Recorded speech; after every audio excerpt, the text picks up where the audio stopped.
There is one prayer you have prayed more than all the others. You have prayed it driving. You have prayed it lying flat at 2 in the morning. You have prayed it so many hundreds of times that you stopped using sentences for it somewhere along the way. Now you just turn toward it in your mind, and God knows what you mean. Keep that one where you can reach it. We are coming back for it. Because when a prayer like that goes quiet for long enough, everybody lands in the same 2 places. He said no, or he is not listening. Brother, sister, there is a third thing. And it does not get preached, because preaching it requires saying out loud that the obstruction might be standing on your side of the ceiling. Not sin, exactly. Not failure, something you did on purpose, for a reason that felt right at the time, that quietly closed a door you are still leaning against. 7 of them, everyone internal, everyone reversible tonight. Let me put a fence around this before we start, because this teaching gets abused. God is not withholding until you perform correctly. Prayer is not a machine that jams on the wrong coin, and anybody who has told you your answer is late because your faith was small has done you harm. What Scripture describes is quieter than that. It describes a posture of the heart that can shut a door the person is standing directly in front of. Not God slamming it, the person leaning on it in the dark. So every one of these comes in 2 halves. What has been happening? Then what he says belongs to you instead. Naming the danger and walking off is not a warning. That is just abandonment with a Bible verse on it. 1. The file you closed and kept reading, you are in the kitchen and somebody says their name, and you hear your own voice go smooth. No, that is behind me. I forgave that years ago. You are not lying. You did forgive it. You meant every word at the time. Then the lights go out, and you are back in that room, rebuilding what they said, constructing the answer you never got to give, sharper this time. Your jaw locks, and in the morning you kneel down, and the air in the room is heavier than it was, and you have no idea why. You forgave the event. You never released the person. The file went in the drawer, and you have been taking it out every single night since. Mark 11, verse 25. When you stand praying, if you hold anything against anyone, forgive. Anything. Not the serious thing. Not the thing big enough to earn the grudge. Anything, which means the petty little offense you would be embarrassed to say out loud, weighs exactly what the enormous one weighs. Unforgiveness with a new name on it is not healing. It is storage. And hear this. He never asked you to keep the record in order to stay safe from them. He gave you discernment for that. The record was never protecting you. It was only heavy. You can close that file tonight and still never let that person within 50 feet of you again. Those were always 2 different decisions, and somebody taught you they were one. So when the replay starts tonight, say the name once, out loud, and say you are releasing them. Not excusing, releasing. You may have to do it 40 nights running. Do it 40 nights. 2. The disclaimer you think is humility. Now somebody is going to push back on this one, so let me take the objection first. You will say, I am supposed to come humbly. I am supposed to know what I am and who he is. And you are right, and that is real, and I am not touching it. But listen to what actually comes out of your mouth. I know I have no right to ask this. I know I keep bringing you the same thing. I know you are tired of me. That is not humility. Humility says he is great. What you just said was, I am worthless. And those are not the same sentence. They are not even in the same family. There is a voice in that room building a case against you, and rather than contest it, you have taken the stand as a witness for the prosecution, and then turned to the judge to ask a favor. No wonder you stand up emptier than you knelt down. 1 John 3, verse 20. If our hearts condemn us, God is greater than our hearts, and he knows everything. Greater. Not kinder, greater, a higher court.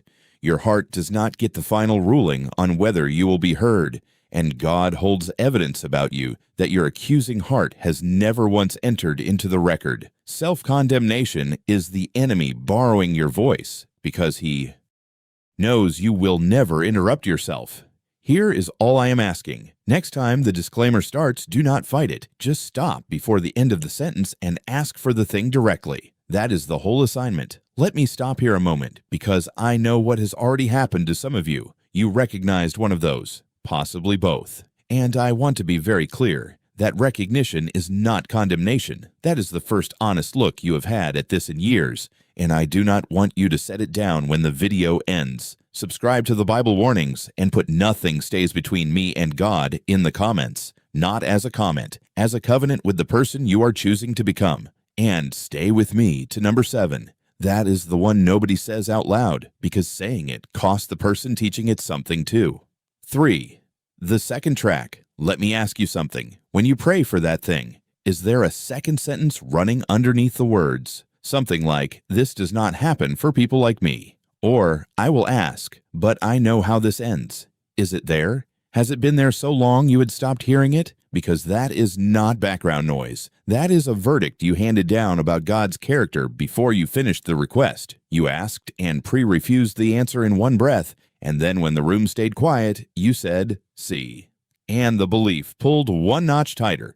James 1, verse 6. The one who doubts is like a wave of the sea, blown and tossed by the wind. Tossed, not sinking, not drowning. Tossed, which means moved by whatever happens to be blowing across you that week. A divided heart does not lose God. It loses its own footing, so a bad month becomes evidence, and a quiet year becomes a ruling. What you have been calling realism was never realism. It was armor. And I understand the armor. If you never expect it, it cannot cut you when it does not come. But armor that thick keeps out the very thing you are down there asking for. So say this, once, this week, with nothing underneath it. I am asking, and I am expecting. Then notice what the costs you. Whatever that cost is, that is the thing that has been in the way. 4. The contract, Psalm 51, verse 17. A broken and contrite heart God will not despise. Sit on that word, despise. It is a hard word, and it was chosen deliberately. It means look down on, treat as worth nothing.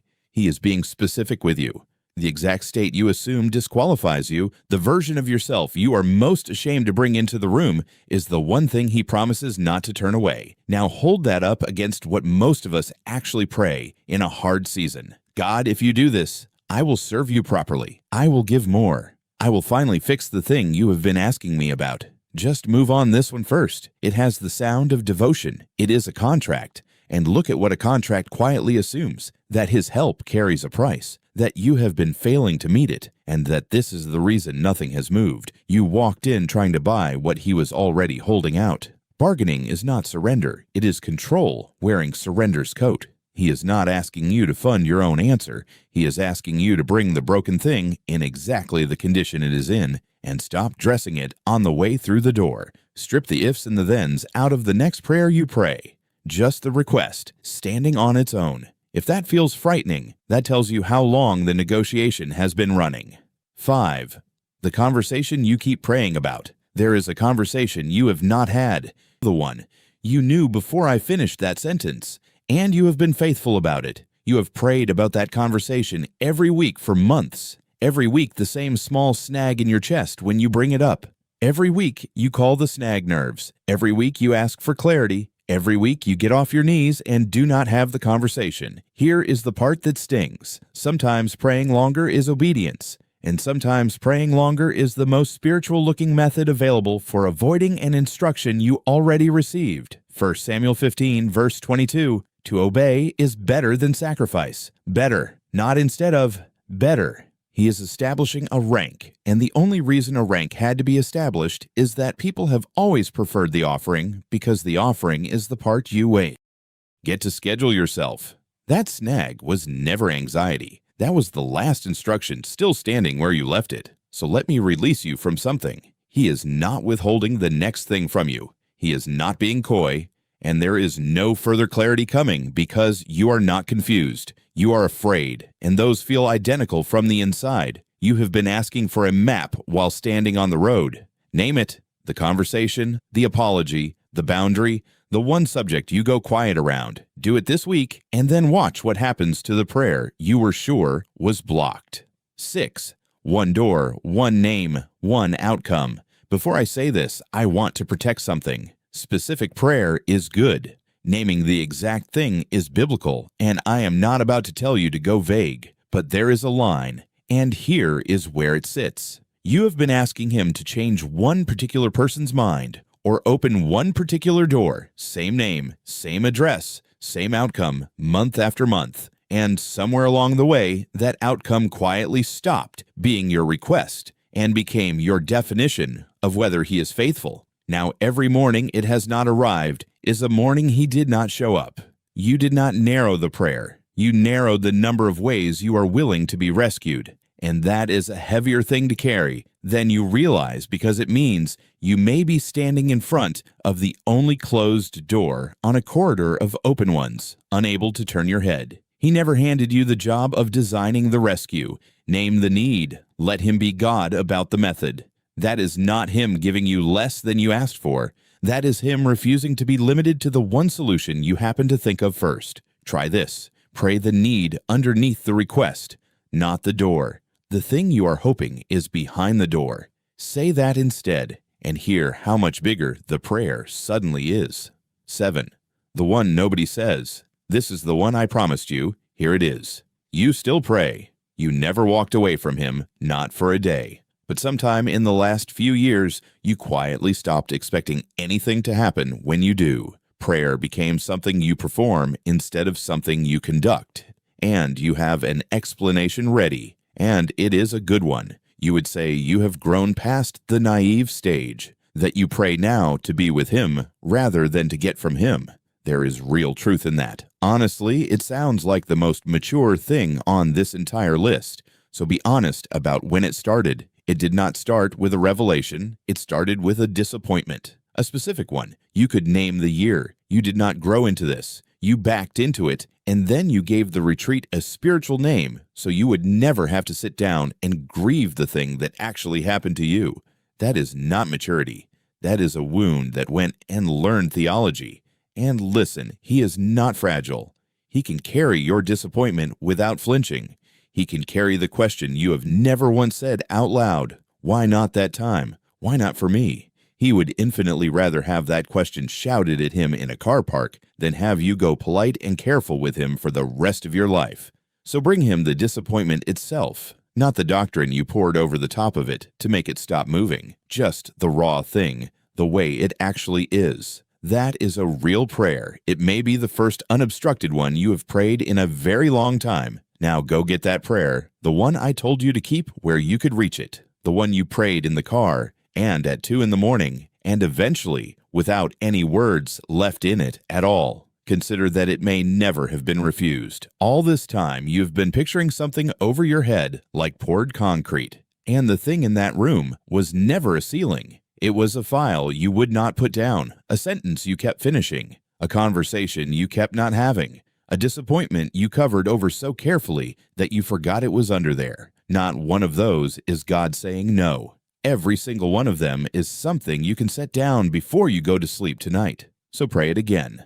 Not louder, just without the armor on. And expect to be heard this time, because you were never talking into concrete.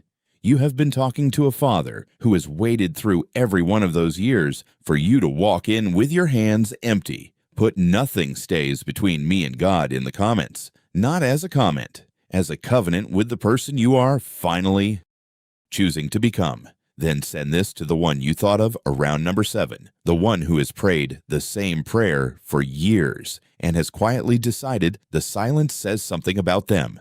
It does not, and they will not believe it from themselves. Subscribe to the Bible warnings, because here we do not just name the danger. We show you what God says you deserve instead. May the next prayer you pray be the one you pray without bracing, and may you still be standing there when it is answered.